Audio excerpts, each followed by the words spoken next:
evening. Yeah.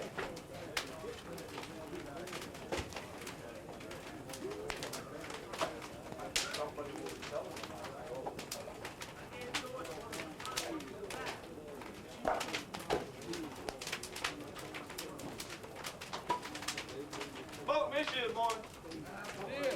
Yeah. Pat told you to come down and visit me. If I know now, wait.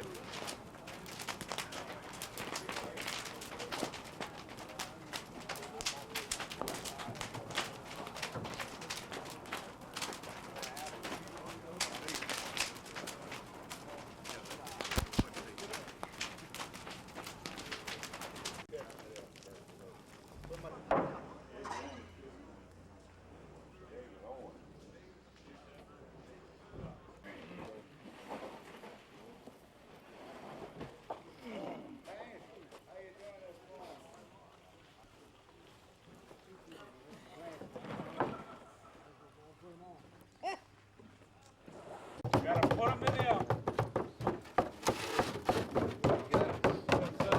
Everybody stop looking. Alright, look at here. Hey, everybody look at here. See what we got? Gotta put it through that tailbone. Let's bring a nail on up there. On each side. I have no idea. I've got to the bone. Gotta go through that bone.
Boys over here. He's going to get some more.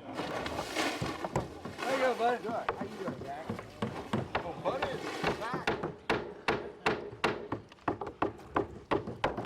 Haven't you got a box of nails? Get a move on there.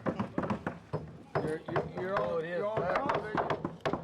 Yeah, hey, get a move on. He's taking your picture. Be sure to look at it. I can't move any faster. You're not sitting behind that bank now. Look alive. Slow, I think. I can't move. You ain't handing out money. You're handling fish, bud.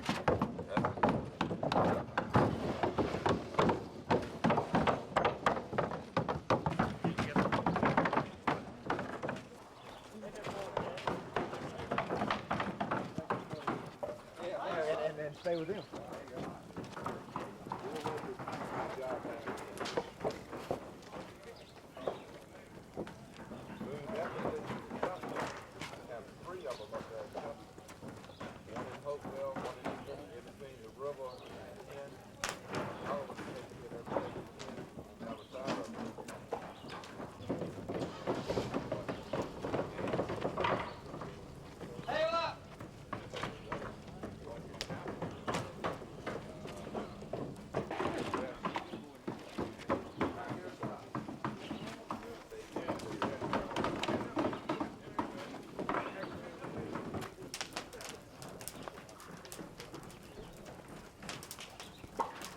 Tail up.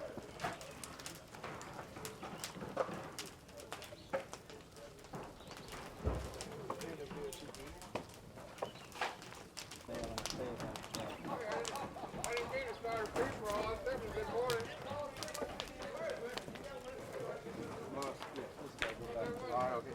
Tell them they got to hit the tailbone. Right on the tailbone? Both sides. They hit the flat side.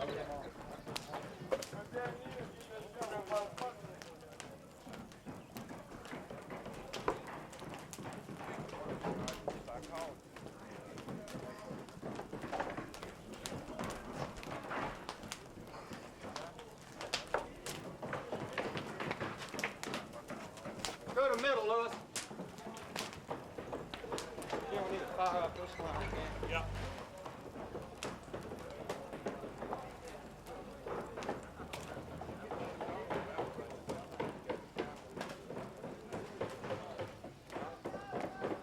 Most signs here usually win the election. I don't know. It's back to me. Allen was successful. I mean, I don't know whether it was fine and they done it or not. But I think the person who gives you the biggest, hugest promises is one to win.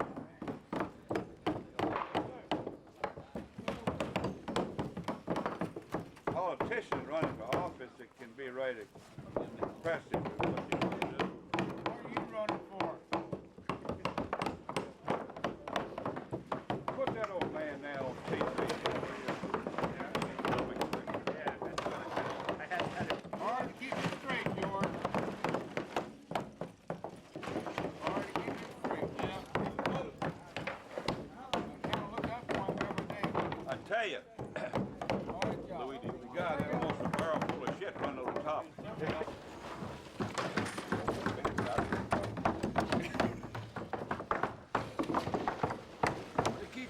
You get a bonus for every bucket you do after the first three.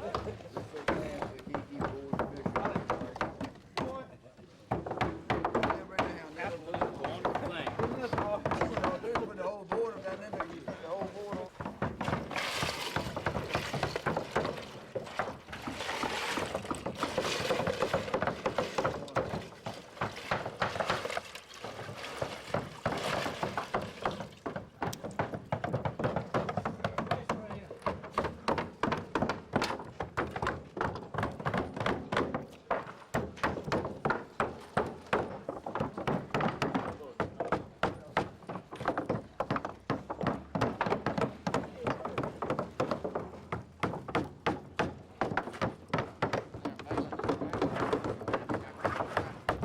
You want me to hold that a while and you take this? That's right. I'm never very good with hammering this. Oh, this hammer's trained. It don't hit fingers or something.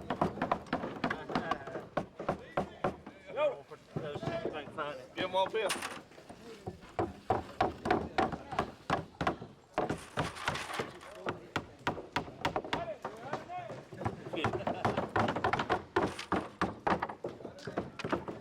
Nail.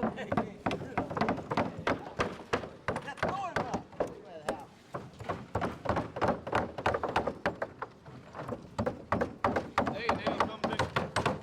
All right. There you go.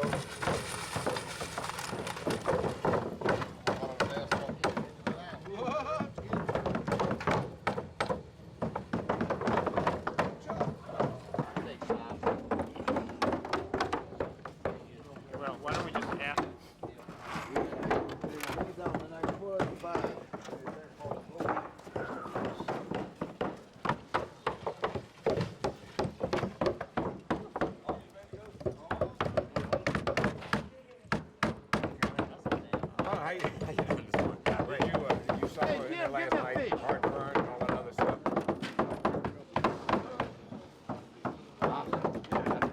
It missed an excellent. One right here, baby.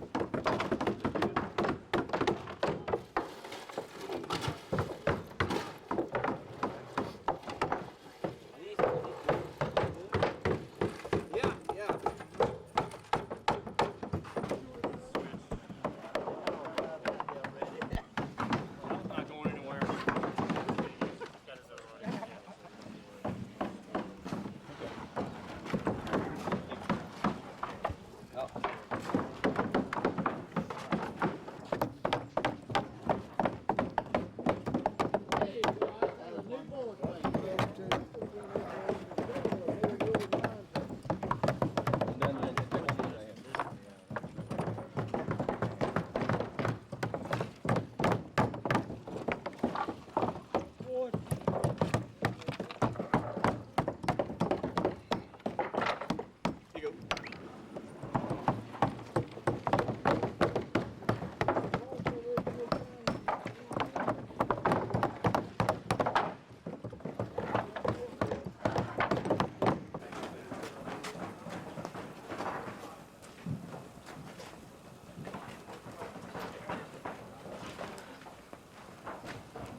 I don't know.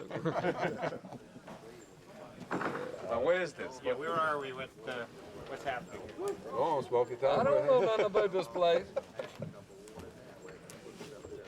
You must be at the Wakefield Shad Planking. People do girlfriend. Early. Come on, Smokey. Tell I them. don't know nothing about it. I told one of the fellas yesterday, I don't even belong to the rubs today. Come over here to eat.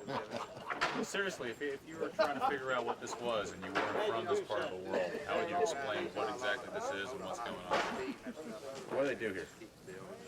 We cook fish. Shad. Apparently, if you came up the highway this morning, you could tell it must be a political movement somewhere in the area. Why is that? You see all the posters on the road? Saw 1, 2. 1 or 2 per pole. All of them had the same name on it. Per pole, per post. Or more. So what's the political connection here? Well, they say it's none. None? I don't. Say what? Just a coincidence that they're all up here today. What we've been told, right? That's what I understand. Goes back to how many years ago? Oh, yeah, I don't know. They never played the paper regular while. So I don't know enough about it really, the ins and outs about it to really talk about it. Some of these boys right here can give you a history of it. Tell us a little bit, what is going on here now? What is this? You know, I'm not from here. What the hell's going on here? There's a man that has bought fish for the last 50 years, 40 years, some years. I'm out now. Yeah. I can't tell them that. This is the Wakefield Community Shad Planking. put on by the Wakefield Realty Club, How you doing? not politicians. Not supposed to be. But, I don't know which. Oh, don't about the 40s, I don't know, 67, something like that. Might be more than that, I can't remember. But it's been going on for a while. Politicians have a way of finding it, though. The politicians have a Oh way yeah, they find it. Which anytime a crowd gets together, the politicians always there. But we have a lot of fun. It's got sort of a reputation as if you're a politician, you have to come. Yeah, well, that's what to say. I'm not a politician. Going, I'm doing so. killer. Hey, Mr. Gann, hold that. Now, what is this? This is the annual Rootin' Club of Shad Planking. It's the annual affair sponsored by the Wakefield Rootin' Club. It's a community project, club members, outside people, and so forth. And it's a combined effort of a lot of people, organization, and people cooperate. They really, it's an unusual situation in Wakefield. Yeah. Just like you take, for example, these people get here at 6 o'clock in the morning. A lot of them won't do that, community, but the organization is active. So what happened here now? They Why took do the people shed come out. from- Just describe what happened here. They took the Well, they come in with a great big mammoth truckload of shad, and then they start, the first step is to scale them. Fellows meet here and they scale them and so forth, and it usually takes about 2 or 3 hours to get the scales off.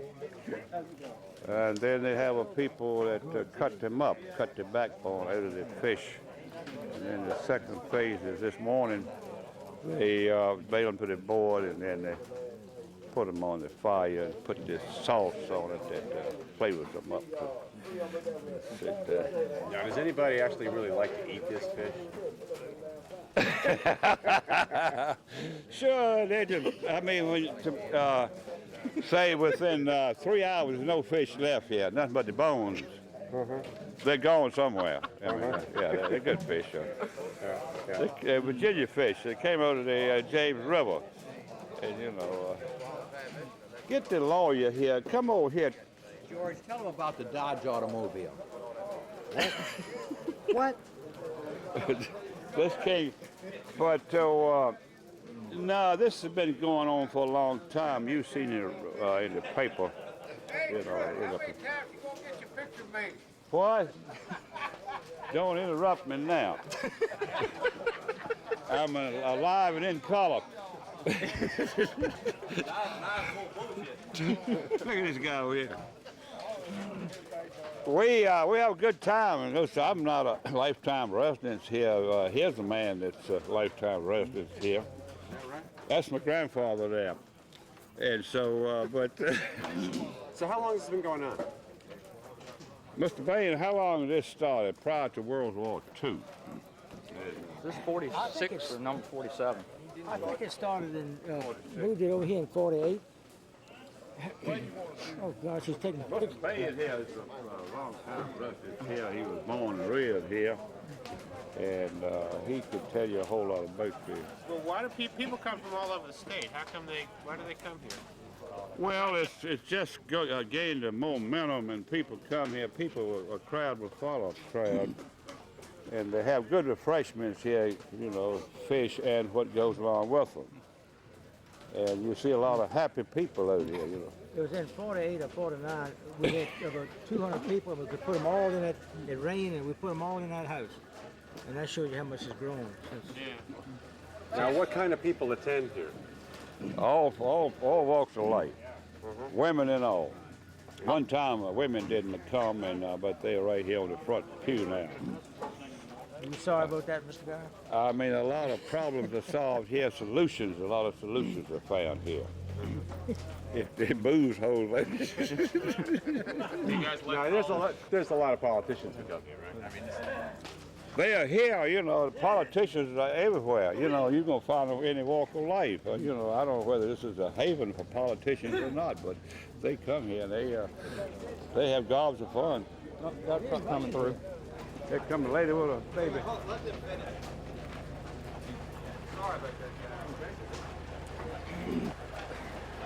But it seems like this, I mean, this is kind of, this has become like a must-attend sort of thing for politics. But what? Yeah. We heard the politicians that, you know, anybody who wants to do anything in Virginia politics needs to come by Shad Planking. Thank you. Well, if you got your hat in the ring, I mean, there's golden opportunity. And if you come in here with a load of refreshments and one thing, that helps too. Yeah, what do they do? Well, they pass through refreshments. They look, the Shake a lot of hands. Refreshment truck is right down here, bro. So my name's on the truck. Remember where you got your refreshments from.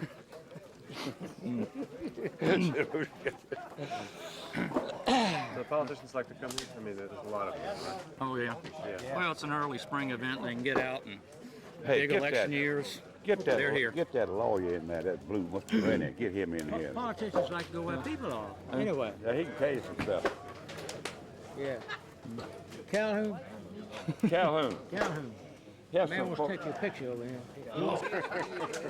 Maybe that's the reason he's got you as town attorney.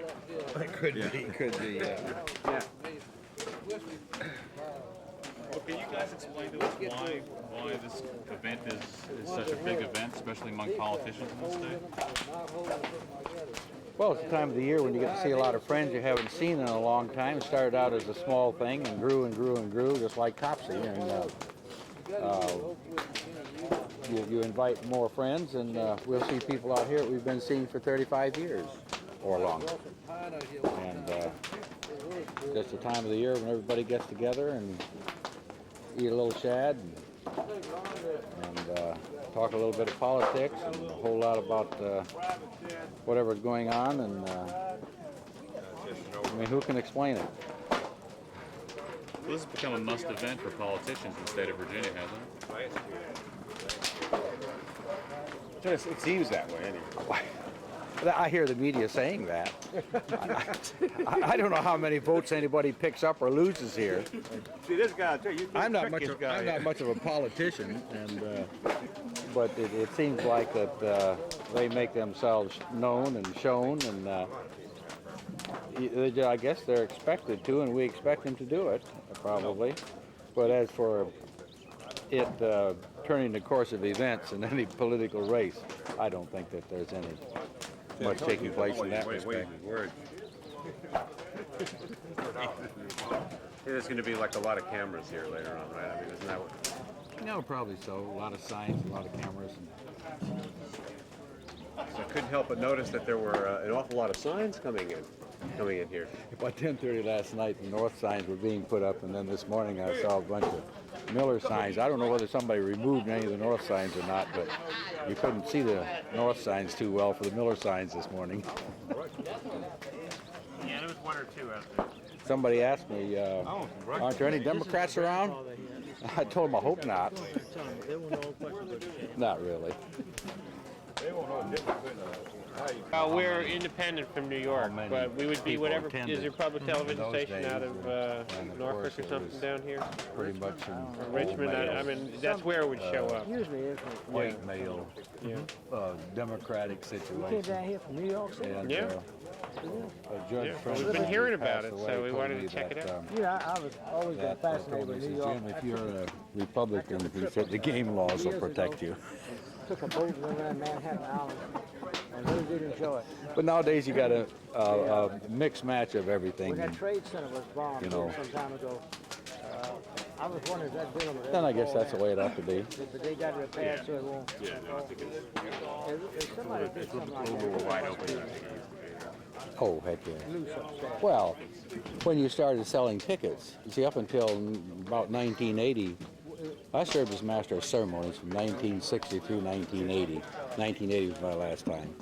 So for 21 years, I think I was MC of this function, and about 1980, we started selling tickets. Well, when you start selling tickets to the general public, I mean, you're naturally going to have a mixed bag. Up until that time, we invited our friends, and I remember one time a couple of newspaper ladies called me and wanted a ticket, and I told them, I'm sorry, I don't have any tickets for you. And, you know, well, why not? Well, just because, that's all. I don't have any tickets for you. We got to pay for them, and we invite our friends, and I don't choose to invite you. Well, what's the matter? Don't you like women? I said, I love women. My wife's a woman, my daughters are women, my girlfriend's a woman, my secretaries are women, and I love them. But I don't choose to invite them, and I'm not going to invite you. And, oh, man, they would really get discouraged with me. And you know why? I said, well, you know, we don't have too good a sanitation facilities here, and you might get embarrassed out here. Well, that's no rhyme, reason, or excuse, you know, but anyhow. I remember in 1980, a young lady from I think the Washington Post came down. Her name was Megan Rosenfeld, I believe. And somebody said, oh, Jim, there's a female coming in. I said, no kidding. She crashed in the gate? No, she's got a ticket. We'll let her in. I mean, you know. And sure enough, she came in and she had a ticket, and it was signed by Senator Elman T. Gray. And so I said, she got a ticket, let her come in. So I squired her around, and she came in and visited and talked. And after a while, she left. She had to catch a plane out of Norfolk going back to Washington.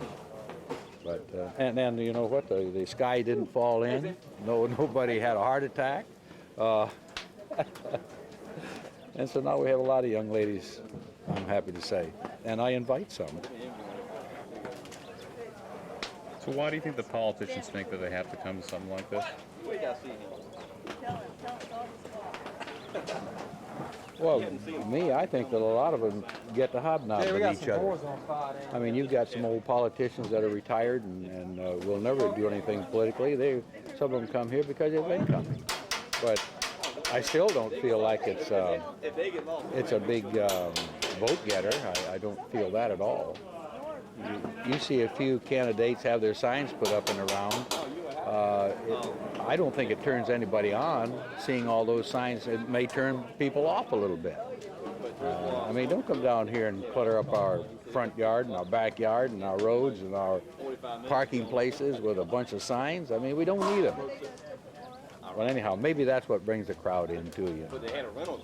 People want to come down and want to see the politicians and so forth. And now you're talking to a guy that doesn't even know what the hell he's talking about.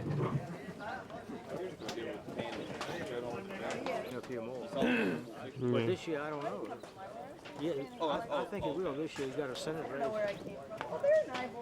But the General Assembly is held in Richmond, so that might affect it some. I don't know. Don't they have a special session in Richmond? I hear they can't wait to leave the special session and get down here. That's what I hear. You know, they're just waiting for the governor to dismiss them, and then they can... When will that be? I don't know. I thought it was supposed to be today. Well, if it's too late today, they can't... It won't They miss it, yeah. Then they're really cranky. We've got a girl named Juanita Kellum. She reaches about a 10-state area around here, and then there's another one named Pat Murphy, who's most representative of town and city talk show host. Really? He covers the Tidewater area, about a 8-city area, Norfolk, Hampton, and he gets people fired up. Yeah, that's probably fine. All right, go ahead, let's do it. Let's just sort of see how we go. Should I go a little bit? All right, I'll give you sort of some, so far, good. That's a good, fairly good speed. Little bit, just a little bit faster. That's good. Very good, very nice. Well, we certainly get the point.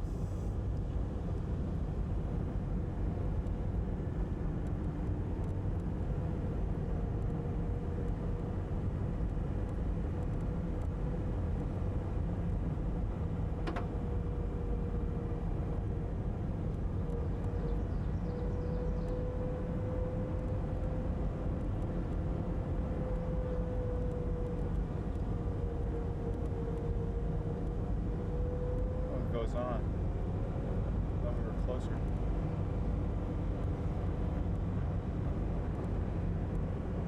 You want wild sound for this? Yeah. You're pretty wild. This is hilarious.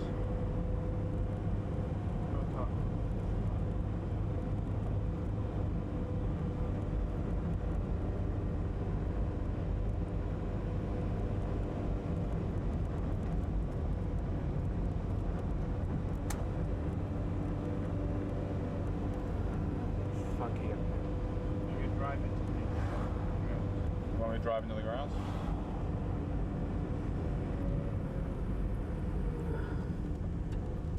Alright, this is too funky anyway.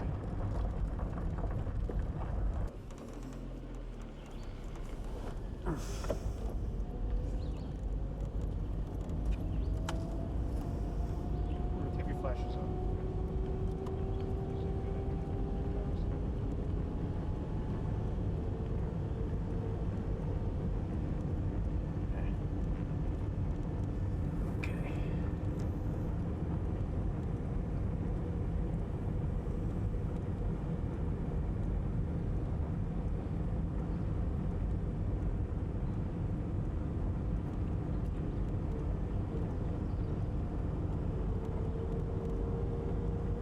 Try to keep it consistent.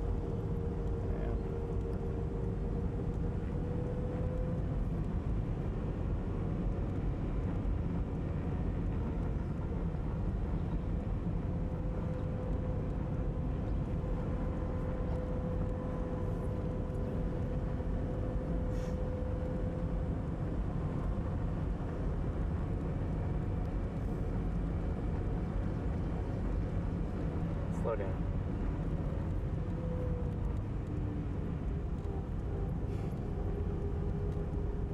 Yeah, it doesn't look too good on both sides of the street. It really doesn't do much. I tried it. So yeah, I was trying to do both. You got north signs all over. Wide. It's too wide. That's not the north. The north's sort of obscured. You'd have to be higher up, I think. It doesn't work. Yeah, it doesn't. It doesn't.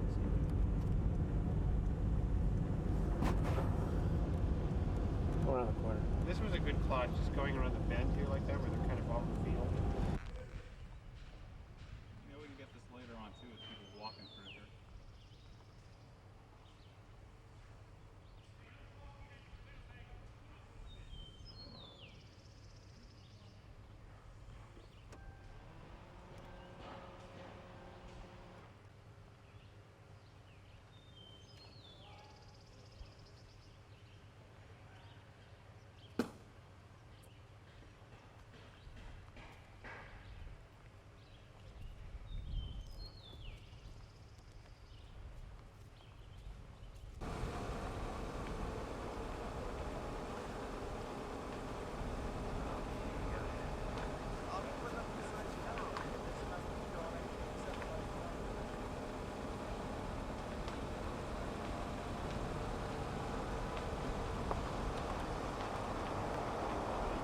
Bumpy.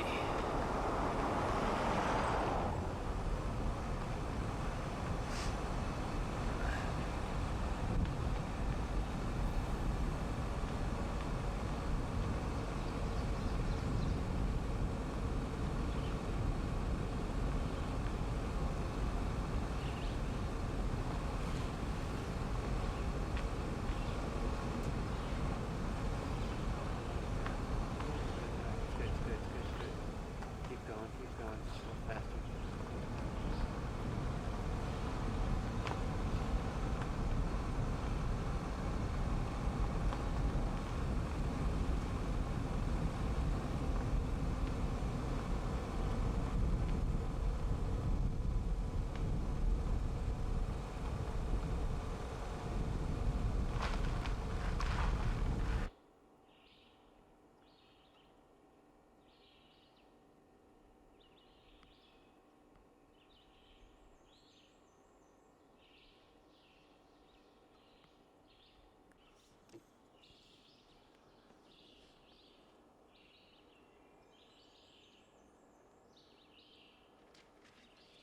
Don't move.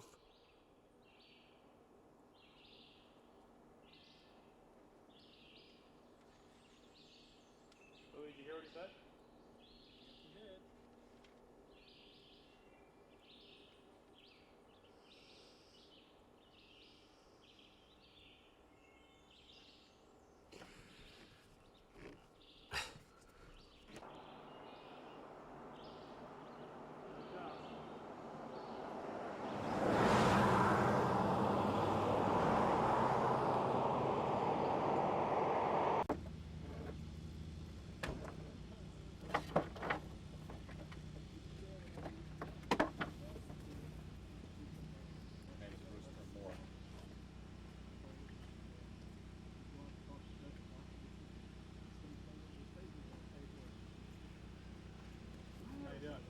We're from public television from Boston and New York.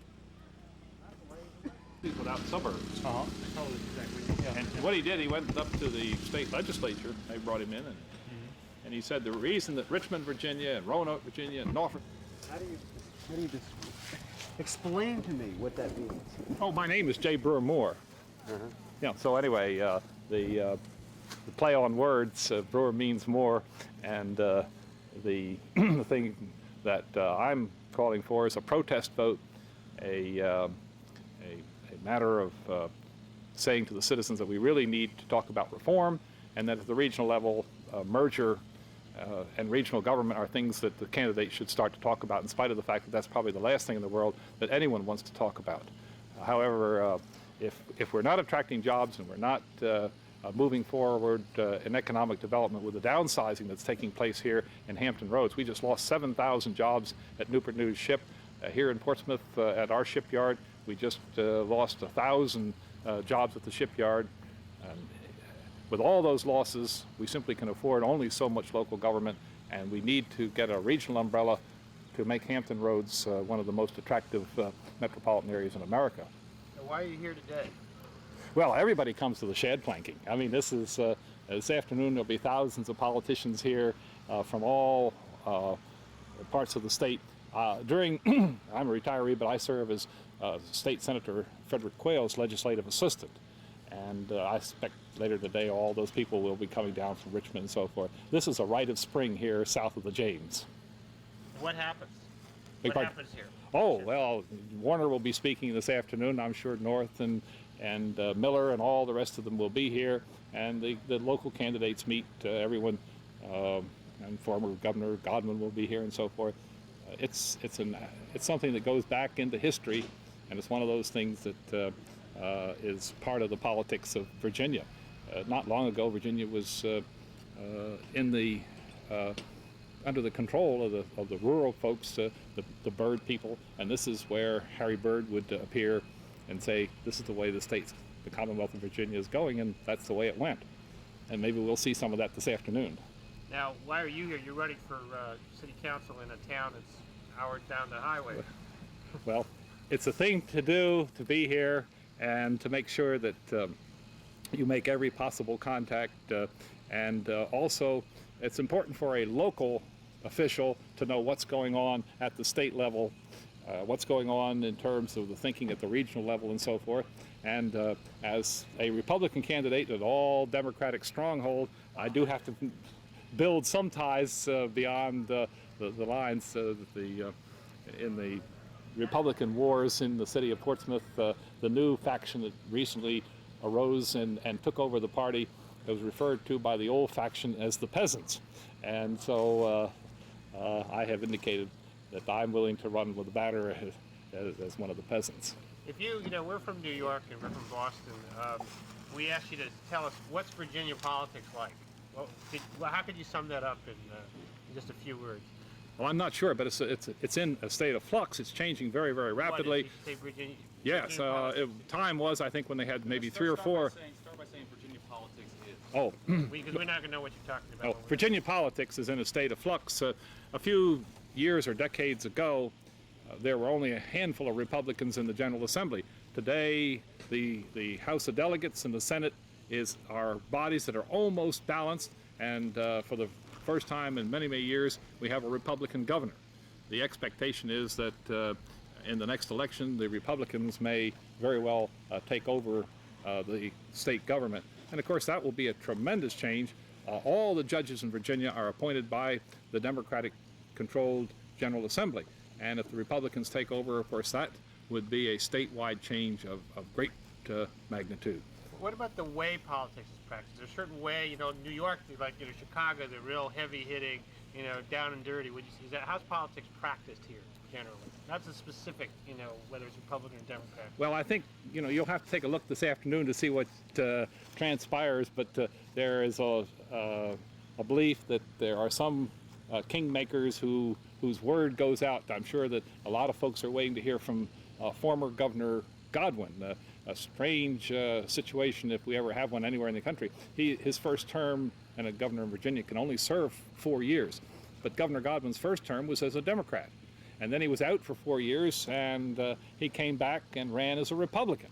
And now he's a Republican in what was a great Democratic stronghold here south of the James in Southside Virginia. But I'm told that one word from Mills Godwin is tantamount to success in the political world in many, many areas of the state. So he still has some...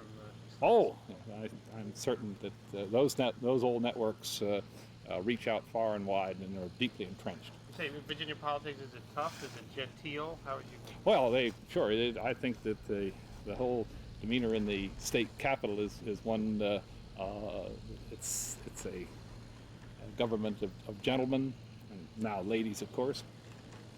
But there is the rough and tumble in the localities, and here again you see many, many changes resulting primarily from the reapportionment that's taken place, that's brought in all of the new representatives. There are a number From some other place? Well, Virginia's a Commonwealth state. You got to understand that the King of England, when he was here, ruled the colonies.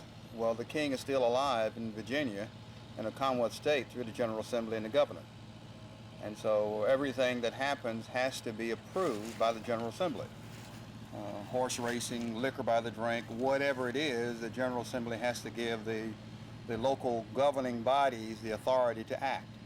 And that's what makes it so unique in a Commonwealth state. So that sounds to me like the governor's race is really pretty hard fought. There's like a lot of power.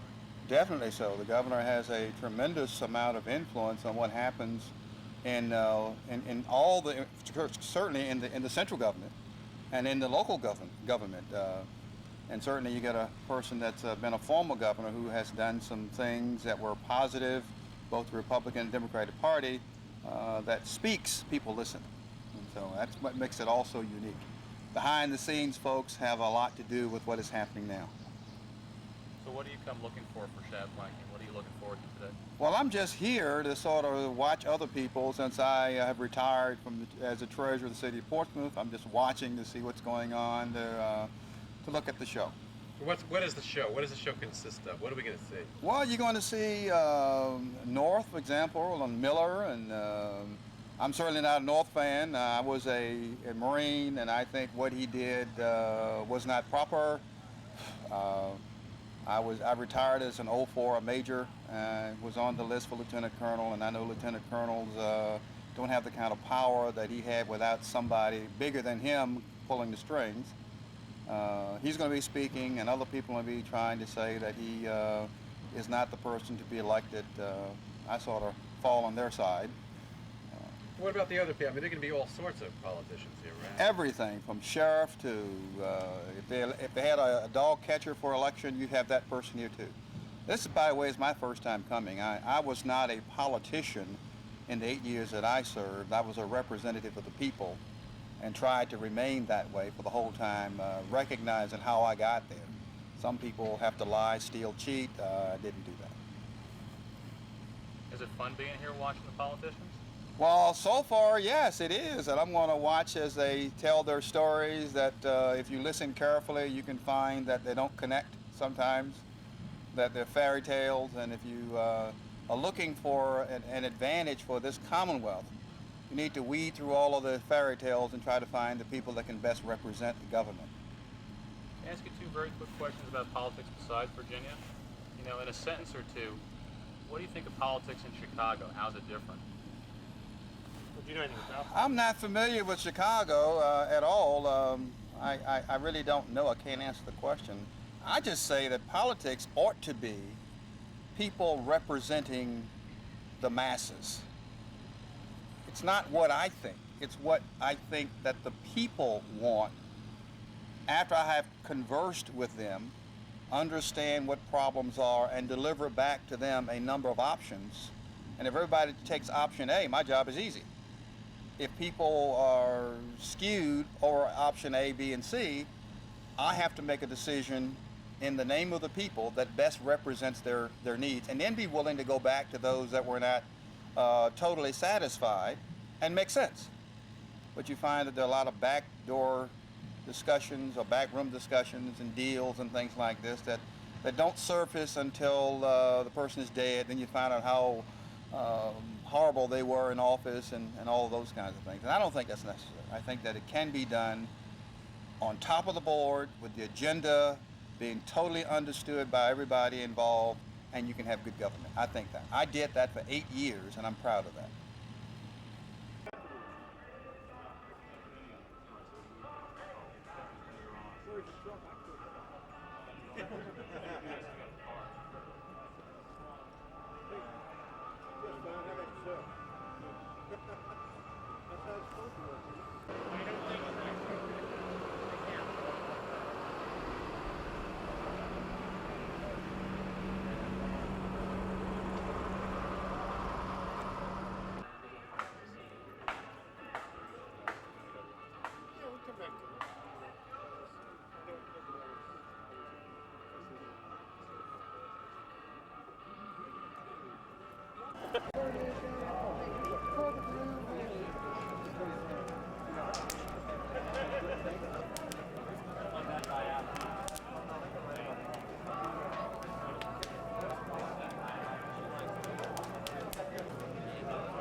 This is not what the old.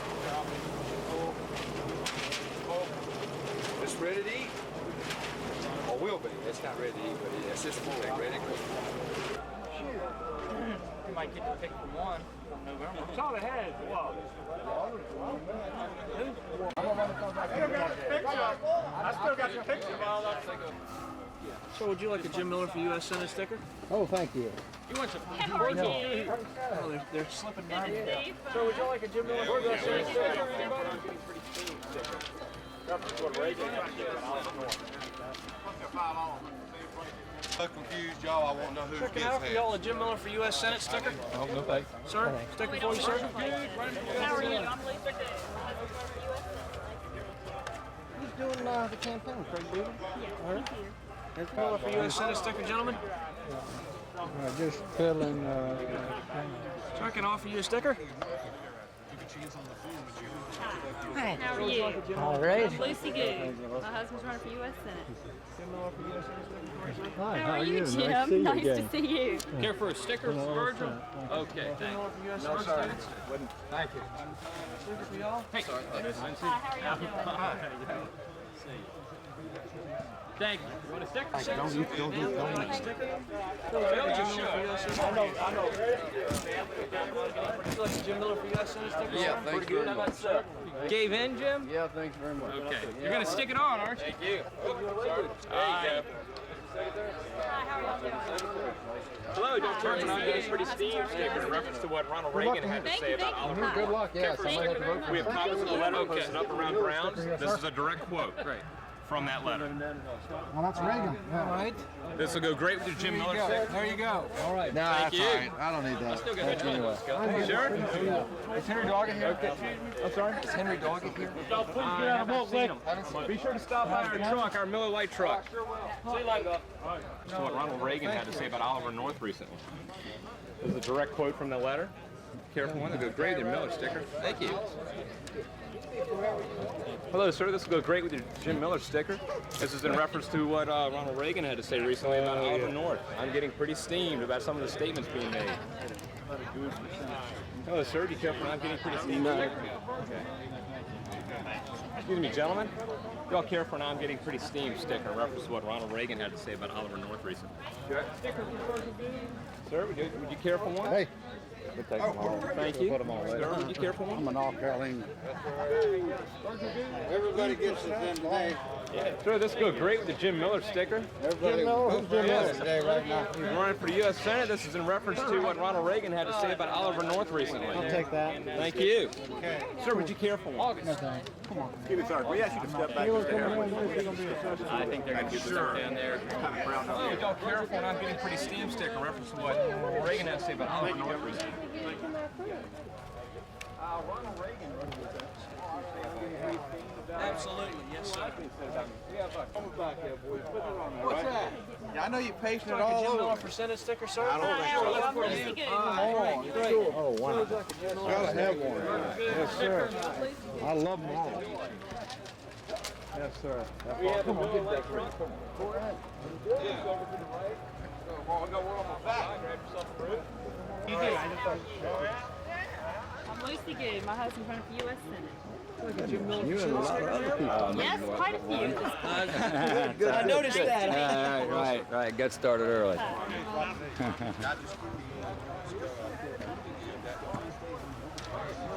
So would you like a Jim Miller percentage sticker? So would you like a Jim Miller percentage sticker? Huh? Would you like a Jim Miller percentage sticker? No, I'm independent. How are you? Sir, would I'm you like Lucy one for Good. My yourself, sir? husband's running for U.S. Senate. Yeah, I can tell. I was supposed to help us, but Yeah. Would you like a Jim Miller percentage Nice sticker? to meet you. Would you like one, sir? No, thank you. I am. I tell you, things have changed. How are you? Please have a Would nice you like a good sticker? Thank you very much. The showman here, this is Jim Siebert. Jim Siebert. Good morning. Nice to see you. Appreciate it. Would y'all like a Jim Miller percentage sticker, sir? Not right now. Hi, how are you? Don't go around and talk to everybody first. Oh, absolutely. Good. Enjoy yourself. How you doing today? Good. How you doing? How many you need, sir? Thank you. Hey, oh, you got one. That's well, that's 92. That thing did a fine by me. There you go. Yeah, that's good. That's in good shape. 92. No inflation on hats, y'all. Good sticker. Hi, Rich, how are you? Good to see you. How many you need? Just one. 10. I know where I live. Yes, we appreciate it because we're trying to block the block. Would you like a Jim Miller percentage sticker? Like a Jim Miller percentage sticker? Virgin Good sticker. Would you like a Jim Miller percentage sticker? Absolutely. Tell me that again. The politicians return to Wakefield just like the swallows to Capistrano every spring. It's a traditional type thing, and politics in Virginia would not be the same without Shad Planking. Well, thank you. How long have you been coming? All my life. Really? Mm-hmm. So does you think that there's any difference in the way politics is practiced around here than in other places? We've seen it change since this has been going on. Since I've been here, my grandfather was one of the founding members, and a lot has changed since then. It's changed since I've been here. Really? In what way? Well, when I first started coming, it was only a white male affair. Now it's open to everyone. It was a more formal event. You used to see nothing but coat and tie. Now it's you see a little bit of everything. And it used to be a more exclusive affair, you might say, and now it's open to the masses. Why do politicians come here? Well, this is where pretty much anybody that's interested in politics in the Commonwealth shows up to see and be seen, and to let their voice be known about how they feel. So is this sort of becoming almost like a media event, though? You see all these, Yes, they're good. Yes. We've got everybody from the Associated Press up in New York to the local newspaper. It's getting a lot of coverage. So candidates come and then they can be seen not just by people here, but people throughout the state. Sort of flexing muscle. Yeah, it's a show of force when you come to Shad Planking. It's you're in Virginia politics. If you're not at the Shad Planking, you're not in the politics. All right. Standing on his roof. Oh, I see. Would y'all like a Care Jim for Miller a sticker, ticket? sir? Care for a Rob sticker? I used to live in Callaway. Good. He's good on budget and good on foreign affairs. So take Chuck Rob's sticker. I want to put it on. Hi, how are you? Lucy Good. My husband's running for U.S. Senate. Would you like to wear one of his stickers? Thank you. Thank you. Care for a good sticker? You already got one. We appreciate that. He's a good man. Thank you very much. We started at 10 p.m. We didn't have Ollie sticker, sir. or anything, so Thank you very much. earlier. And so we got about an hour head start. So would you like a Jim Miller percentage sticker? Hello, welcome. So would you like a Jim Miller percentage Hi. Care for a sticker for Rob? He's good on the budget, good on foreign affairs, good on military affairs. Hi, how are you? I'm Lucy Good. My husband's running for U.S. Senate. Would you like a sticker? Thank you. Thank you. Hey guys, see you already got one. Do you care for another? Virgil Good sticker. Thank you very much. It's a good man. Need an Ollie sticker, sir. Thank you.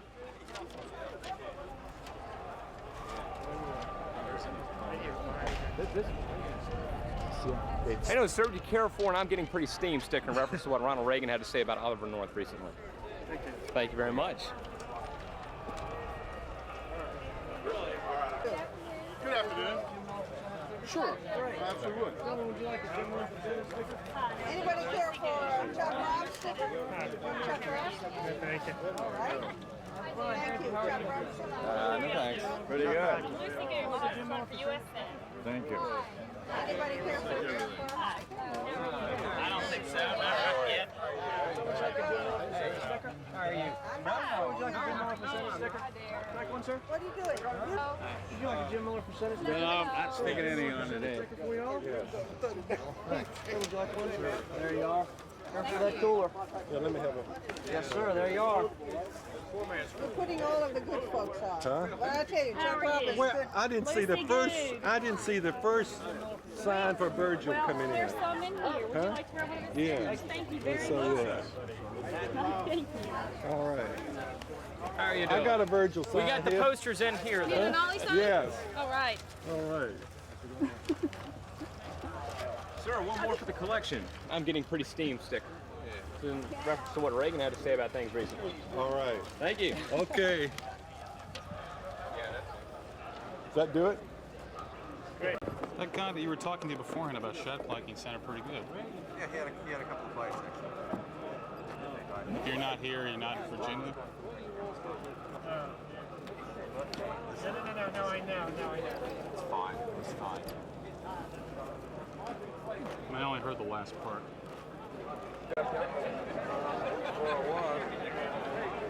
Started from.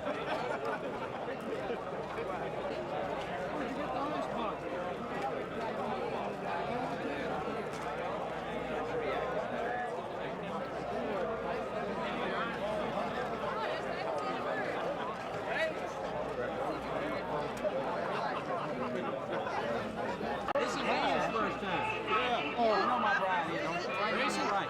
Is this your first time too? Good to see you, George Winslow. Good to see you, bud. How you doing? How you doing? Let me put her on. No, they changed it. This ain't good. You changed things around. It says, I'm going to look at it because someone asked me. This is a national business book.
Best fish you ever eat.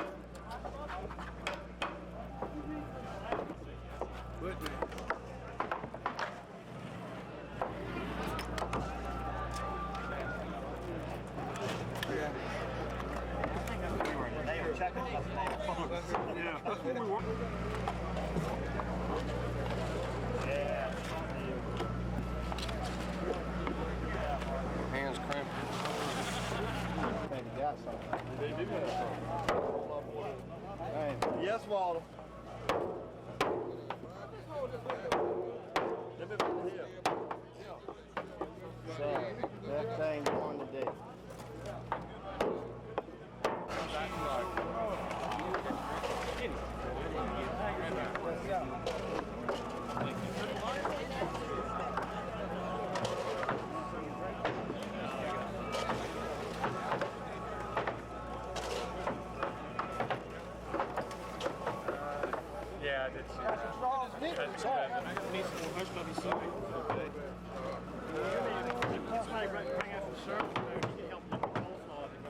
That must where his gloves are hot.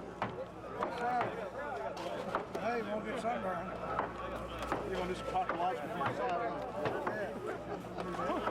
Drink beer. Anyway, they don't think I know we can have germ.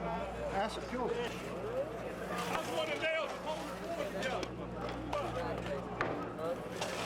Much, Bobby? How's the house coming? This morning's paper.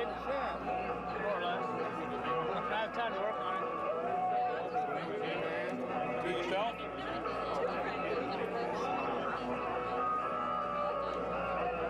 I guess 12 4 this summer.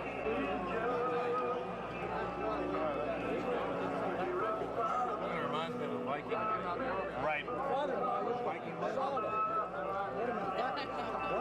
Big guy that used to have Viking. Could eat Viking style for one of them. Bumped everything on the table.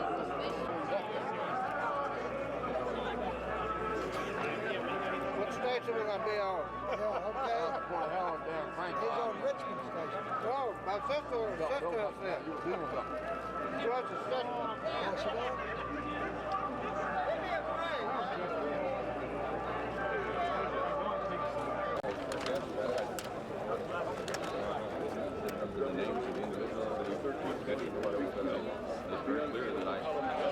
No knowledge.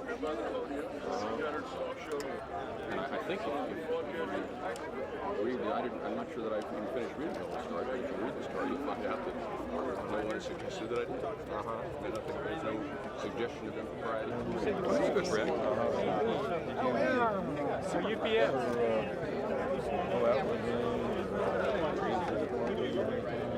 After I left office as governor, there were occasions in about a year following before that grand jury started exceeding its normal mandate that I would come down and my wife and children and I all stayed in the apartment a couple times, but I understand that independently other friends made use of it as well, including some members of the staff. I frankly didn't know about that at the time, but that's Members of your staff? or who had been previously. At that point, they were no longer members of the staff. And when did you learn, as far as members of the staff, when did you learn about that? It may well have been in connection with the question. I just remember somebody reminded me, said that, that they did, or the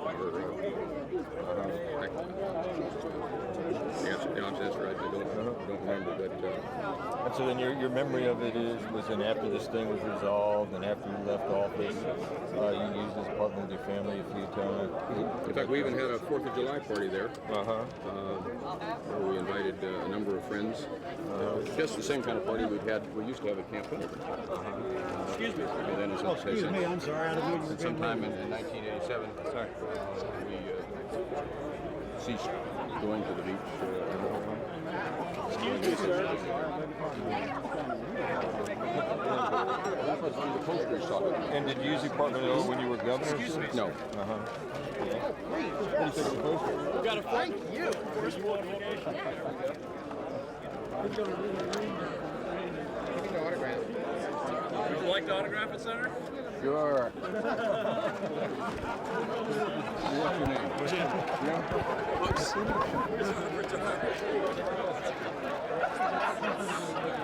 Showing some class.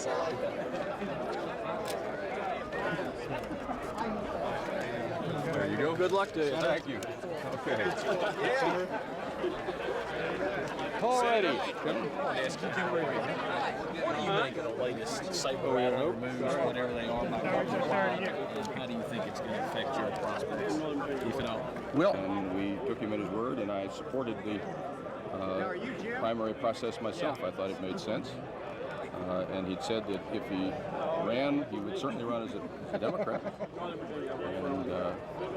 And even though there may have been comments recently that might cause some to doubt whether or not they'll back whoever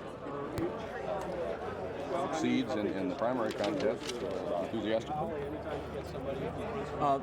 if he were to run as an independent, given his statements that he said in the past about preferring a primary and running as a Democrat, do you think he would be breaking his word, breaking the promise? Well, I don't want to get into any characterization. I'm still assuming that he remains and will be a loyal Democrat. Let me ask you, you've done several of these Shad Plankings, I think, haven't you? I couldn't even give you an estimate within 2 or 3, I suspect, of how many I've been to. I'm asking everybody, do you have any explanation at all as to why we're all here? I mean, no, but I was hoping, but I'll tell you, that confirms a lot of suspicions for me, Kent. I have been wondering whether you had any idea what you were up to, and you have just I'm following y'all. I mean, everybody's here, and everybody's here, and I'm talking about it, but why here? I mean, why this? What is... Well, this, as you know, historically, in fact, I was talking to Governor Godwin on the way in a few minutes ago, and we were reminiscing about shad plankings or shad bakes of old, and whether or not either of us had ever actually dined on the bony shad that are served, or had eaten chitlins at various chitlin fests that take place, and I don't want to give away any secrets, but you might approach the governor for his own response to whether or not he eats or enjoys those particular delicacies. But it's been a sort of a rite of spring. I have addressed the shad planking several times, and I've always tried to have a message that was interesting, relatively brief, and maybe a little bit challenging. But it's grown, I suspect, because so many of you come now that the rest of us would be afraid to miss it because you might talk about us if we're not here. Do you indulge in these delicacies? Warren, I would have to confess to you that I like lots of seafood and frequently order it, and I'm always pleased when I have it, but shad is not one of the delicacies that I normally order from the menu if I'm given a menu. There are a lot of delicacies that I'd order before I order shad. And when you come here, do you eat? I kidded somebody a while ago, but it's really true. After the shad planking, after they've started serving the shad, so many people have shad on their fingers that by the time you've shaken enough hands, you can just lick your fingers and you can get a pretty good idea of what everybody else had to eat. Did you say that that's a crisis of confidence? That's right. But it's the people come to look at the shad, and a fair number eat them. And the answer is yes. I have eaten the shad on occasion, but I don't normally ask for a doggy bag if I don't get my fair share. As I say, there are a lot of seafood delicacies that I would order first. Something delighted to have the wanted man here. We want you. Indeed. We want you. Thank you. Appreciate it. Good to see you. 1948. My goodness, let's see 48.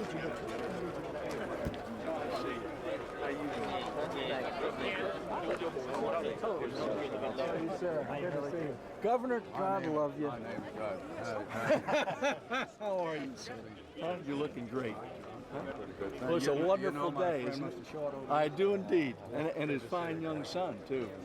Thank God he takes after his mother. Well, that's a whole lot of truth to that. I won't argue. Yeah. How are you, Dick? You're looking well. Get the two of you all in there for a minute? Sure. Is that ours right over there? Right over there. Right over there. No, I want to talk to you. He wants to talk to you. Hi, gang. How you doing? Let them talk a little bit, and then y'all go in and do this one. Okay. Is that right? Yes, I'm reporting to. I'm sorry. Shoulders will go. Colonel, Colonel North, the Miller folks are out with a new poll.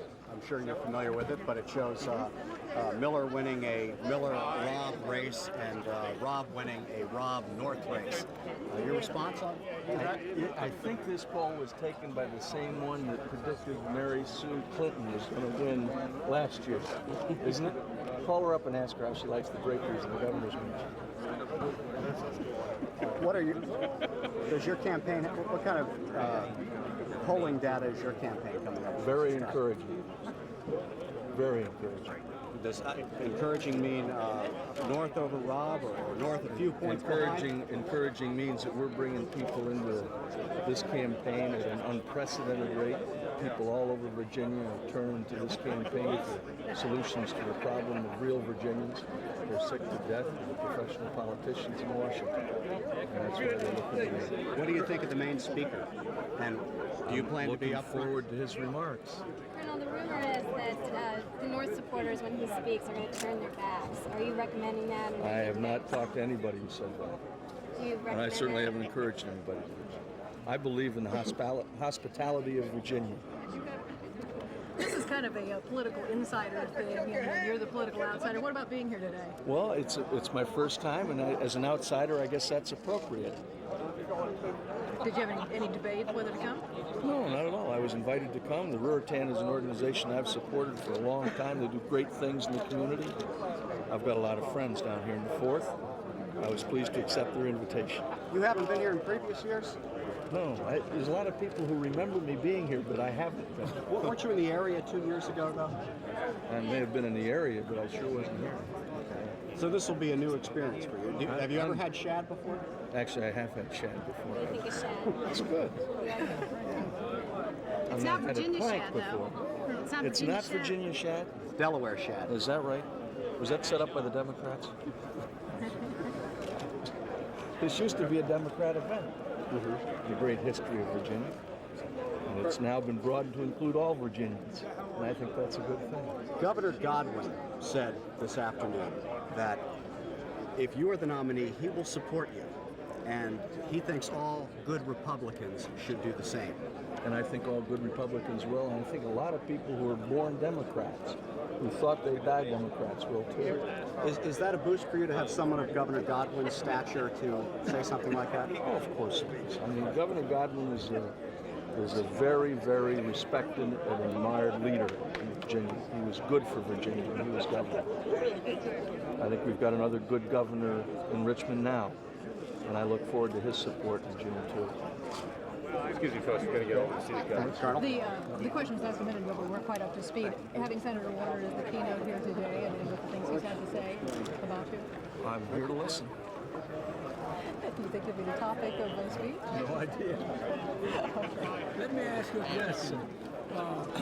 What do you think of Hillary's health plan? I think it's, I'd give it an A for appalling. I agree with you, but now, what about this deal that Congress and the Senate exempt from what they're going to pass on the public? Make the rest of us live with.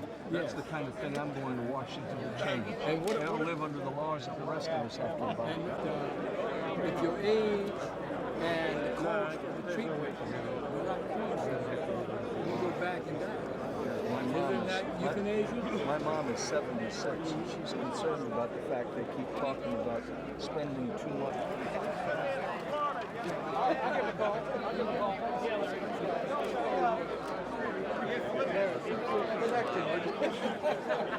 We got his car, right?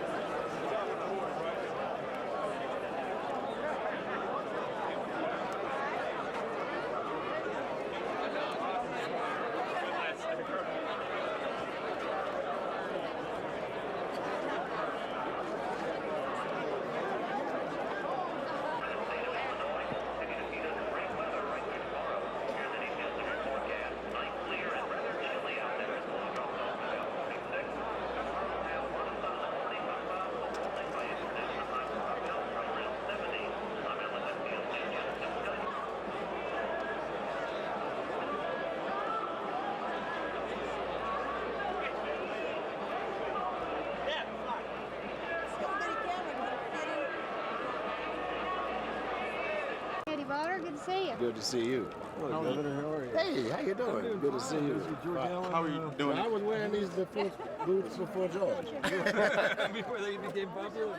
No, I've been wearing them a long time. How are you doing in collecting your signatures? Well, we've got people being brought together for the purposes of getting the signatures and the petitions.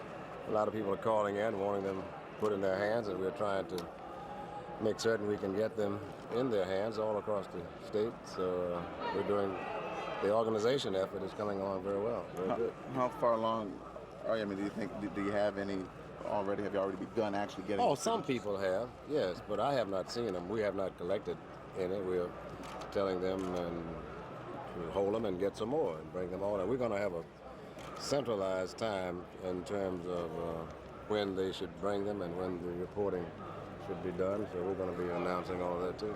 Are you aware of the latest poll that came out this morning? No. That it apparently says that any of the three candidates could beat Rob. At this point, I was not aware of it, but I've been saying something similar to that for a long time. So it shouldn't surprise the media. And but again, polls say different things at different times. You've got to be certain as to what's going on, and a lot of people, I would imagine, have become heartened by that poll. And but as I said, I hadn't heard it and hadn't seen it. So. Yes, Lisa. I'm sorry. Wondering how big your campaign staff or your unofficial campaign staff is. I'm known to have a very small staff. As you've known, in 1985 there were 3 of us for a statewide race, and we did embellish it a bit in '89. So those things are not important. How big the staff is, how big the number of people in terms of volunteers. Do you have more than 24 volunteers, would you say? Oh, I would think you'd find a great deal more than that. Do you come to the Shad Planking with a stronger commitment to running in this race? Or? I'm further along than I have been in a long time. I come here really more relaxed than I've ever been, even when I first came here. And I remember that when I was coming down the road, I was thinking about the first time I came here, which was somewhat breaking the ground. And to see how it has evolved and how many, many things take place. I looked at all of the signs coming down here, and I've never had signs at any of the events. I've tried to use that money for some other things, and those signs don't really tell you a lot, but it does advertise the interest that people put on and in this event, because it's where people want to let the others around the state know that they are interested. So it's a lot going on. Why do you say you feel more relaxed at this? Well, I'm not governor, and I'm not a declared candidate, and so I'm really a free spirit, moving about and enjoying myself like the rest of you. Of course, all of you are not relaxed. Some of you might even be working. I haven't quite seen that many of you yet, but you are working. But should we read I'm just kidding you. Should we read anything into your presence here? Well, obviously, I could have done some other things. The fact that I'm here will tell you that, in my judgment, that though I'm not a declared candidate, I might very well be a step or two behind. And that will be determined by the Democratic primary on June 14th. Obviously, I'm not going to be involved in that, but I'll be watching very closely to see what happens. You say that may be determined by the primary. In what way? I mean, is it Chuck Robb gets a nomination? Well, what I've said here before is that I didn't feel that Virginia. I felt that Virginia deserved a strong representation in the Senate. I've said some while back, even as far as a year ago, that I didn't think the incumbent represented that. And I've said recently that nothing that I've said caused me to change my mind. And I haven't changed my mind at all. What about, should Virgil Good is the only other declared candidate? Excuse me, can you get Oh, no, you got Miss Clute, I understand. You got Miss Spanos. So you got 4 people. Well, let's suppose that, let's suppose one of those 3, let's say that Clute or Virgil gets a nomination. Any of the others, then we'll, as I said, we'll look to see what happens. But I'm not endorsing anybody in the primary. I'm not taking any position on what happens in the primary, but I'm going to assess the situation, monitor it, and act accordingly. But I want to be collecting my petitions and have my petitions ready so as to be in a position to act rather than to have to then speed off someplace and be involved in that action. And is there any, when you were pushing for the primary, like right in the right, tearing up the car, disrupting. Now you got a situation where petitions are set for they were filed, and 4/5 of those petitions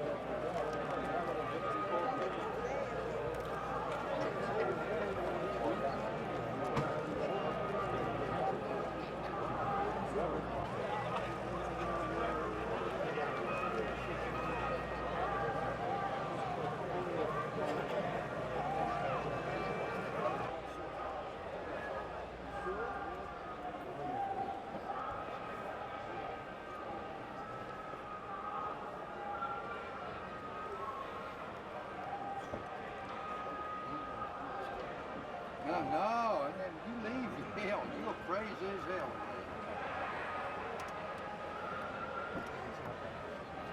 And I'm gonna leave this unlocked. Hello. How you doing? How are you? Fine. Good seeing you. Beautiful day for Shad, huh? It is a beautiful day for politics and Shad. Do they go together? Sometimes it does.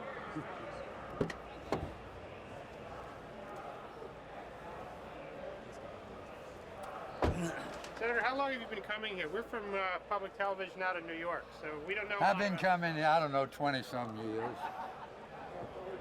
This is, as you well know, it's an annual spring event.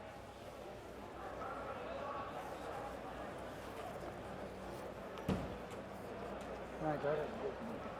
No, production out of here, and then I got it. Yeah, that's good. Good to have you folks from New York with us. Thank you. Thank you. Senator, why is this a must-have political event for people in Virginia? Well, the timing of it, it's shortly before the primary, and started way back many years ago, and the people that started it were in political life, and just gave everybody an opportunity to see each other. And everybody just gets together and has a good time. Good to have you. Okay, thank you. Frank, you ought to leave your coat.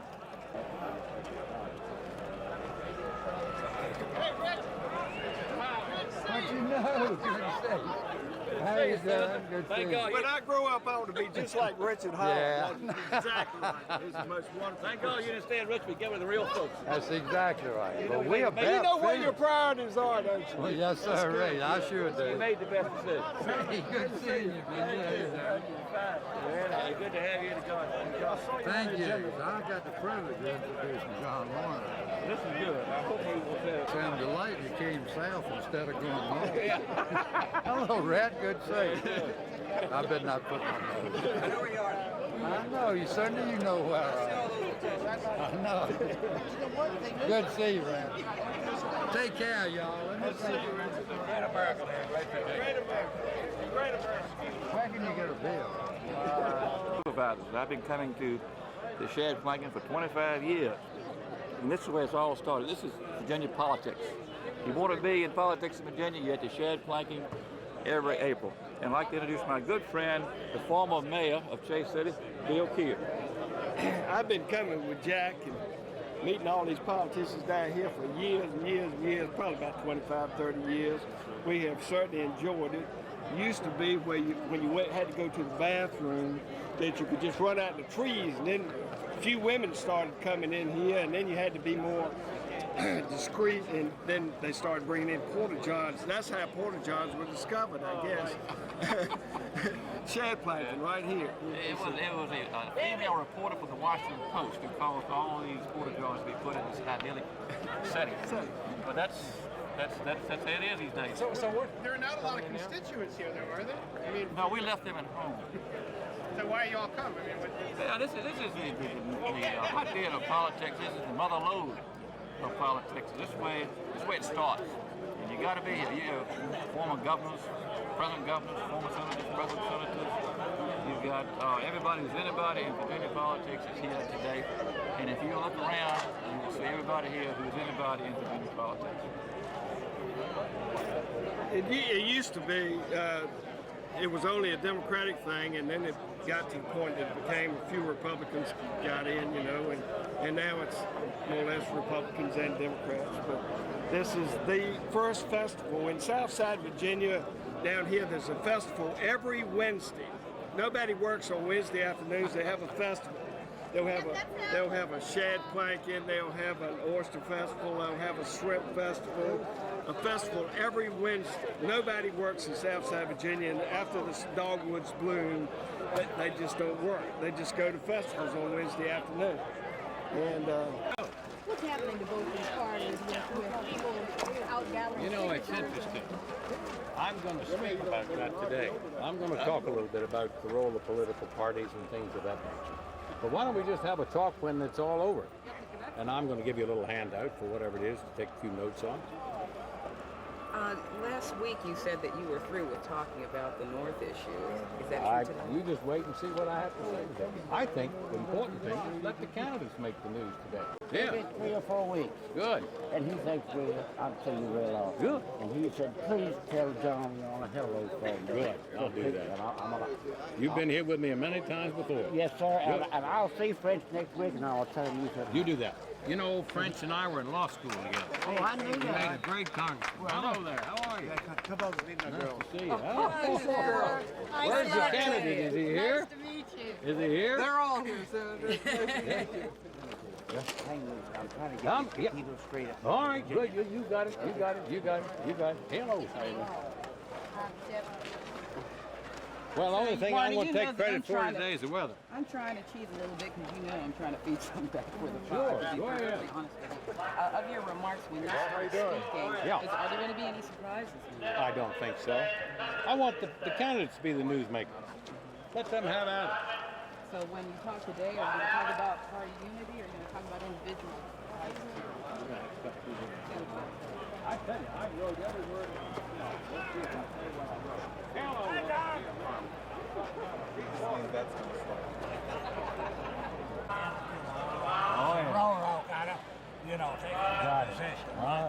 You know, this is the man that got me elected as journalist right here. This is the king. Unless Latimer is here, your partner. Yeah, is Lat here? I don't know. I hope so. I haven't seen him for a number of years. Good luck to you. All right. Good to see you.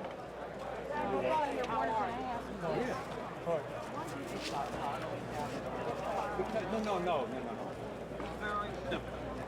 My mission was to try and get people to go to that convention with a free and open mind.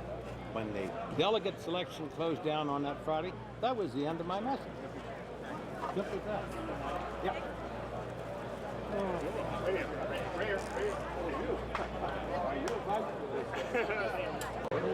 Oh, excuse me. No. Oh, okay.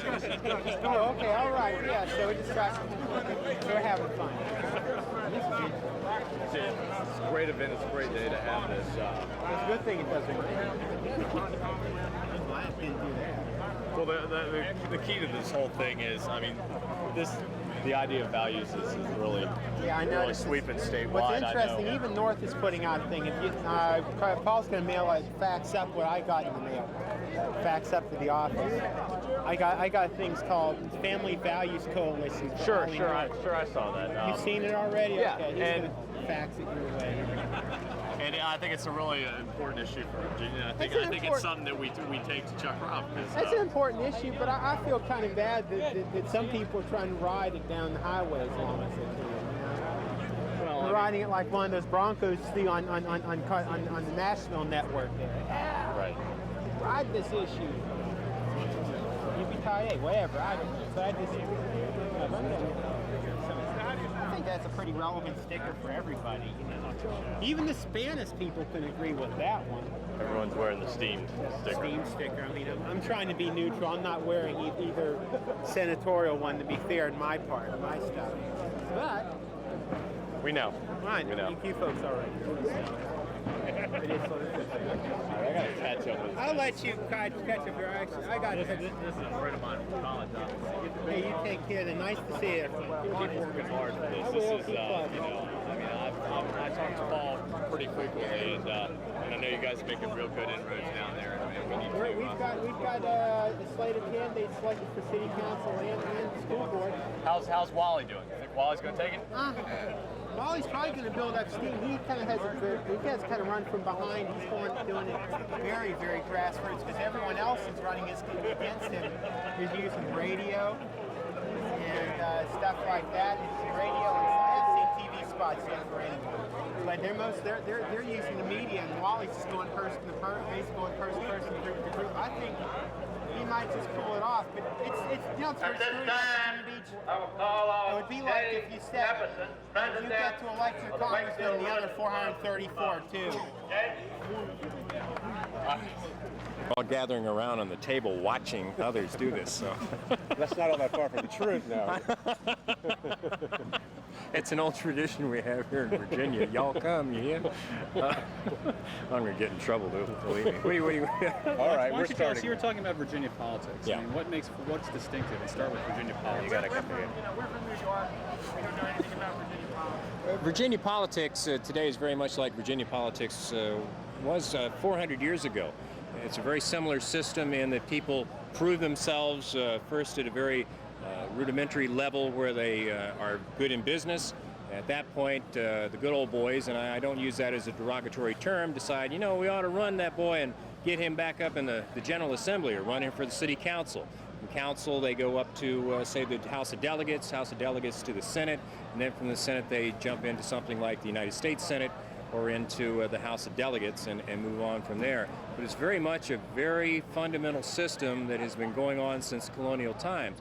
And even though Douglas Wilder was black, Douglas Wilder went through the same system everyone else did. Got his education in Virginia, served time in the House of Delegates, went on to the Senate, and then on to the governorship, and now is supported by a lot of white people in Virginia who see the same system that has been here for over 400 years.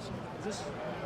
Yeah. Look at me while we're doing this. Oh, okay. I'm sorry. It's not a problem. Oh, it's not a Oh, problem. okay. It's not a problem. Okay. Look, No. Okay. Okay. Is this an important event, or is this really a vestige of the past? Oh no, this is a very important event where you have people from all parties come together happily, eat food, shake hands, talk politics on a very friendly level. I think you'll see no animosity here. As we saw during the speech, Doug Wilder and Chuck Robb sitting next to each other, joking with each other. Now, it's a place where I think a lot of the animosity is dropped and people have fun and their neighbors once again. Once they get back into the offices where the handlers and the consultants get back into it, it gets nasty. Virginia politics at the, again, fundamental level is really friendly and kind of nice. Why? I think because Virginians are just nice people. What do you do? I'm a talk show host and a political commentator. And what does that mean nowadays? That means that I make stuff up to do. I comment on the politics of the day. It's very much like an editorial writer, only people can call me up and tell me I'm an idiot rather than writing letters. How do you get people involved in politics? Sure do. In fact, gave tickets away to this event, got people to come up here. About 2 months ago, they were talking about taking tolls off of a horrendous road we have in Virginia Beach, and I got 2 busloads of people to show up at 5:30 in the morning and ride to Richmond, show up for the hearing and raise the devil about these tolls, and as a result we'll probably get the tolls off within the next year or two. We scared the House of Delegates into realizing, gee, there's a lot of people that hate these tolls. And in government, the squeaky wheel gets the grease, and we made a lot of squeaks, so I think we're going to see some results. Yeah, I want people to get involved. I stress that people should get involved in politics. Don't get too nutsy about it. Don't get fanatical. Get involved in the party, find out what it's about, because we have a marvelous system. We have a system that other people would die to have, and for the most part, people ignore it, they don't pay attention to it, and as a result, that's, I think, why we have a lot of problems. There has been a lot of talk about the new power of talk shows. Motivate millions of people at once. Do you think that can be sustained? That kind of, let's mobilize around a certain issue? I think when you tell people the truth, they respond to it. I think when you entertain people, they respond to it as well. And I think talk show hosts try to mix a little bit of entertainment and certainly the truth and a little bit of editorialization with it and get people motivated just to pay attention to what's going on. I mean, just making people aware of what's going on has got to lead to a better society in the future. Are you perceived as having some power because you're a talk show host and local politicians seek you out? Yeah, local politicians do because, of course... Say that. Repeat my question back to me. Am I perceived as having a lot of power from local politicians? Yes, I am. They do seek me out because I think the people who listen, at least to my talk show, are people who are interested in politics, they're concerned, they're taxpayers. Not all of them are really angry. I think a lot of them just want answers. But that anger also translates into votes and going to the voting booth. We do publish on a yearly basis because in Virginia we have an election every year because we have a lot of political consultants that live here and we got to do something with them or else the government's going to have to take them on. But I try to get them involved in it. We publish lists of where to register to vote. It's easy to register in Virginia. So that kind of power, and I think it's the power of telling people the facts and giving them information that politicians want to be a part of. Now, you say it's easy to register in Virginia, but Virginia historically had the lowest participation in the United States until the last 20, 30 years. Well, of course, back in the 50s, there was a poll tax, which, of course, was ruled unconstitutional. There's also a test at one time that the registrar would give to people, and they would make up the question. If they didn't like you, they'd ask you, what's pi to the, the 12th decimal, the power, and they abolished that. That's ridiculous. A lot of the problems with registration in Virginia has to do with the high number of military we have here. People who are from California, they don't care about Virginia politics. They just want to serve their 2 years here and go home. But I think you'll find as you get into the rural areas of Virginia, there's a high rate of people who actually go out and vote. Big cities, no, but I think that's pretty typical throughout the country. Just ask one more question. We're going all over the country doing this film. This is where it started. And you've done a lot of traveling. You've been in politics. Where would you send us? Where do you think is the most interesting local politics in America? I don't think there's any more interesting politics in Virginia. This to me is just, it's one of the hotbeds, not only currently, but historically, as you go back through politics, Virginia is one of the great places. Now, interesting, maybe Maryland. Maryland's real interesting. I mean, Mandel, Agnew, we can go back, but I think for really good grassroots politics, Virginia's a great place. So what other manifestations are there of grassroots politics besides what we're looking at right now? I'm not sure what you mean by manifestations. Yeah, in Virginia. Is it sort of like where else would you go? In Virginia politics, a lot of teas, where people throw teas and barbecues, a lot of Saturday barbecues. I would say up and down the Shenandoah Valley is a great place for the barbecues. A lot of farm people, they feel strongly about politics. They have a lot of time to think about it. They also don't like their assessments and their property taxes. They don't like what them people in Washington are doing. So I would say the Valley and the barbecues would be a great place to go.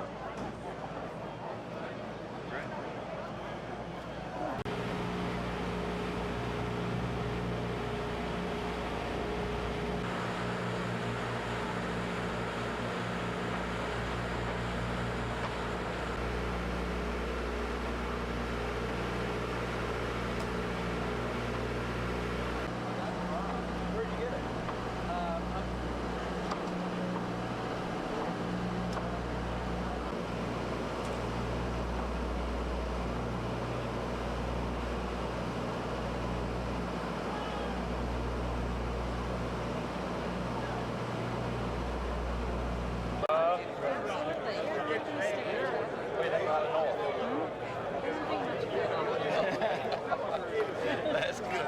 You're taking what the pilot wrote in his guys, and you don't have any facts. I don't necessarily agree with the press either. You shouldn't. You shouldn't agree with him. He was there. It's a fact. He was there. Wait, we need.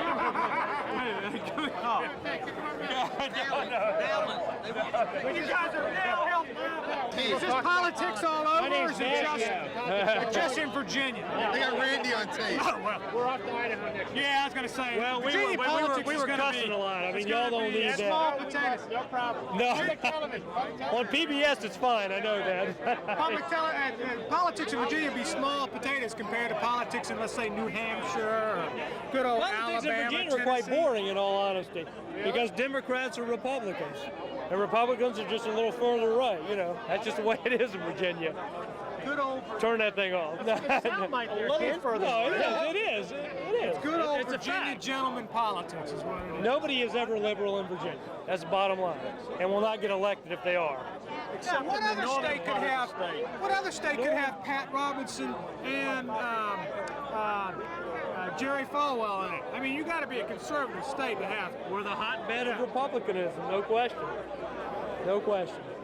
So there's only one party. It didn't always used to be that way. No, it didn't always used to be. You got to go back a long time, though. I mean, in our minds, because we're fairly young, we think. So you got to go back a long time. No. Yeah, no. I live in New York. Wait. no wonder. What part of New York? I lived in Louisiana for a long time. Good for you. That's good politics. Good politics So down good there. blending. Yeah, Everything's nice and clean down there, clear cut. No question. Well, let me ask you, Louisiana, the politics are really colorful. So how's your governor doing down there? Is he still gambling? Right. Do you think the politics here are like that? They're not as dirty. I don't think so. This is Further an south old you go, the gentleman dirtier kind of they state. get. This is a Virginia gentleman state. Everybody's a gentleman here in politics. All the time, right? That's right. Except when they intercept your cellular telephone. Yeah. Or either one of your acquaintances ends up in the centerfold of Playmate of the Month. Other than that, Yeah. Politics are really kind of boring in Virginia. But at least you picked the best political outing of the year. This is a good one. Why? Just because everybody comes from the north, comes from the south, and people gather from the states. I tell you that Virginia. And I mean, but this is the best one, no question about it. Very informative. You got to come on an election year. If you don't come on an election year, there's nothing to drink, and nobody's going to talk about it. We come every year. Why? Are you guys out? Well, I mean, we all vote, but yeah, free booze, free food, good companionship. That's it. You don't come to see the candidate. Occasionally we do, actually. Yeah, but now, Virginia is one of the few places where the candidates come from other states, i.e. Chuck Robb, Ollie North, John Warner. You know, you come to Virginia, be a resident for a year, and you can run for state senator, the governor, whatever you'd like. Pay in-state tuition, too. Pay in-state tuition, yeah, your kids get to go to school, too.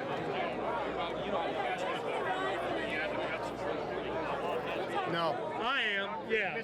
You can quote me on that. Mr. Coors, Mr. Robb, they go hand in hand. So yeah, I am. Notice that there was nobody in the Coors line. The Coors line is the longest line at this That's event. the only one left open. All the rest of them closed down. Okay. Okay, guys. The august sort of rural southern politician, always scrupulously honest, but at the same time, conservative and very rooted in the rural traditions of the state. But in the last 25 or 30 years, that's changed dramatically, and the state's become much more urbanized. And now the most important thing is suburban appeal. You've got to be able to appeal to the voters in the Washington, D.C. suburbs, and the Richmond suburbs, and the Hampton Road suburbs. And that's what makes you win in Virginia now. There's a college professor at UVA who says the key ideal candidate in Virginia has to be somebody that you want to invite to a suburban cocktail party. So if they can pass the cocktail party test, they'll pass the test of most suburban voters.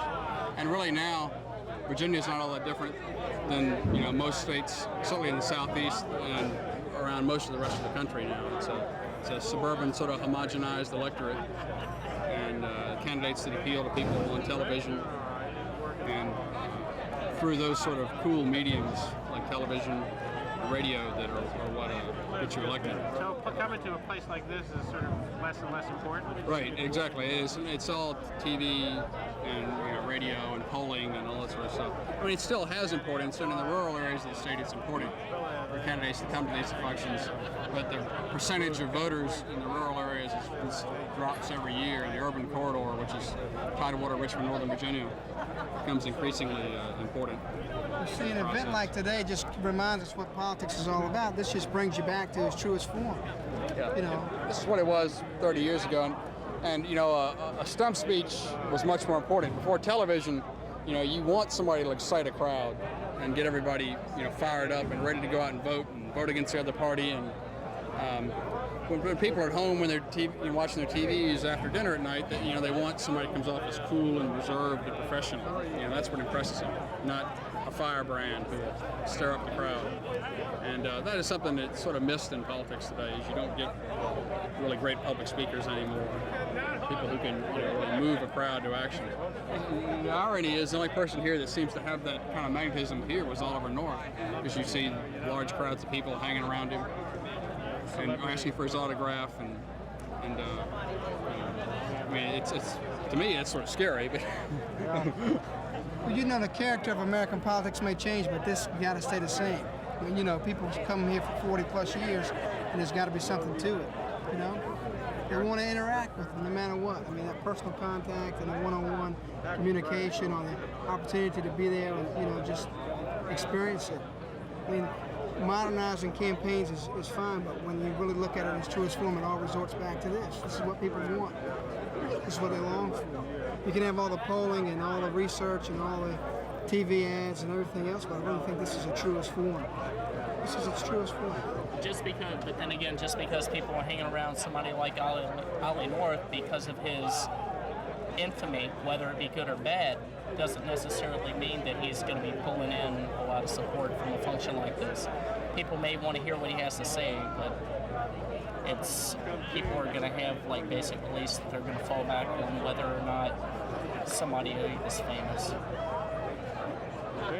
Good. All right. Tell me when I'll come to put the camera down.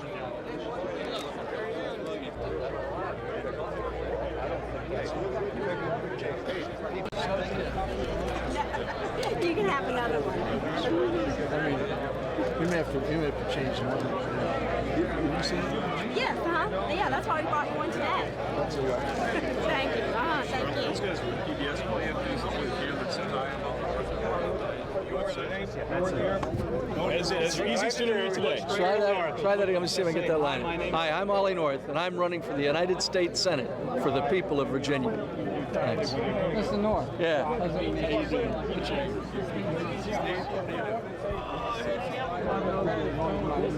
Is that right? Good. Playing ball. Start your own business. Yes, sir. Being an entrepreneur nowadays, takes I admire you for that.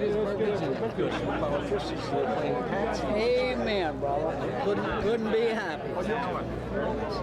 Sorry, this gentleman North. Actually, Sure. Colonel Hatch from the Air Force. I graduated from VMI in '65, and I was wondering if you could make.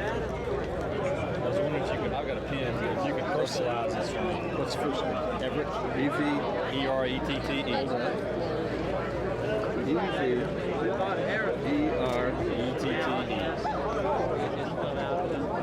I retired 7 years ago, and I've decided today who I'm supporting. I was raised here, and I flew to AWACS my last assignment. Is that right? Yes, sir. Well, let me talk to you sometime. Well, I was used to some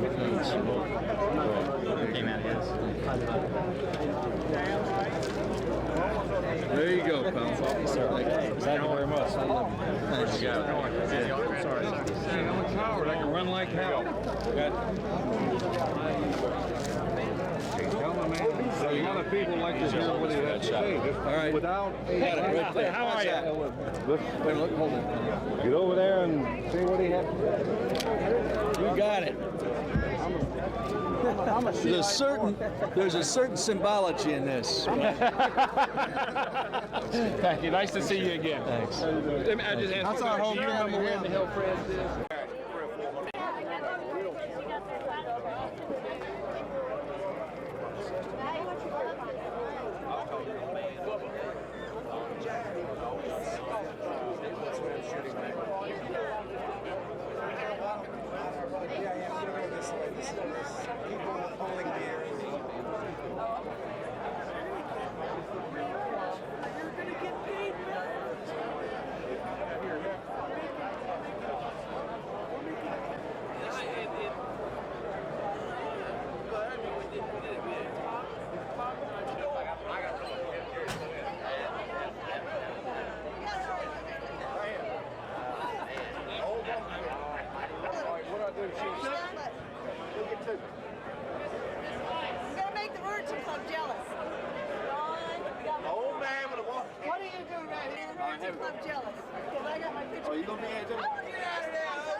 Okay, hands on your hips. Here you go. One leg like that, I'd be bad man. Try, Sammy. You go out there. Okay.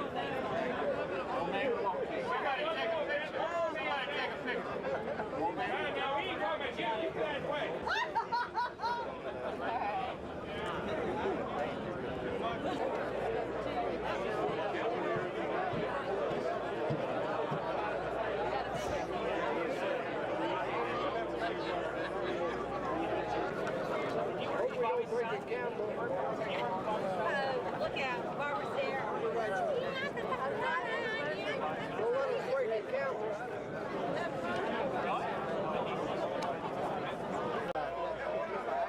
We're having a good time. Active campaign.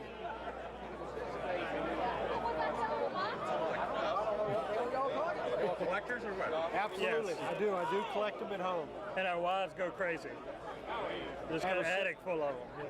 I have a separate cabinet. I keep count of all my cups. We call them classics. We don't call them cups.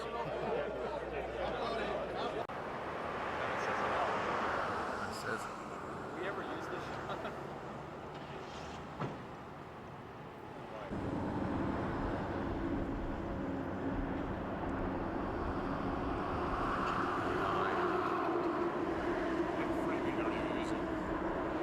Well, I'm using the American flag. Very famous American flag framing.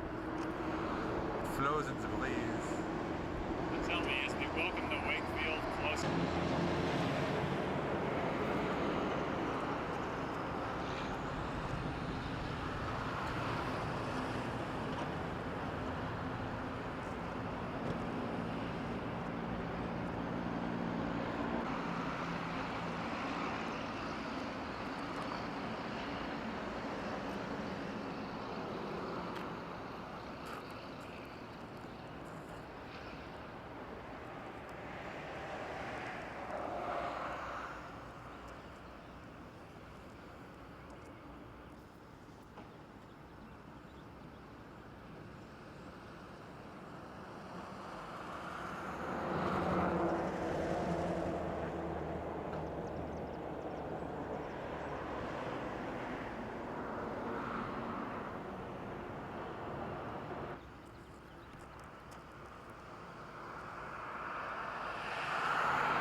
If we do go to Idaho, we'll probably go through Arco, the first nuclear town. Oh. Like a nuclear guy waving. Oh, how nice. Been up till 7 the next morning. You were stuck. What to do? I went ballistic. My girlfriend tried to calm me down. I was an excitable guy back. On the road to Shad Planking.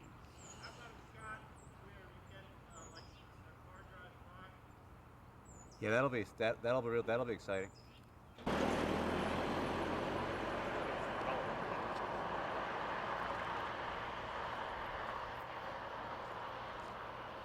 Put it in the distance, though. It was on Moo's front lawn.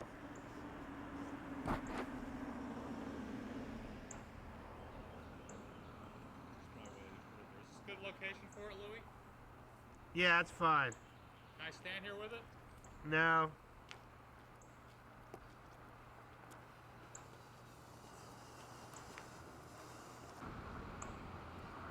Okay, guys, get in the car. Let's do it. Let's do it.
Shad Planking. I love it. He loves it.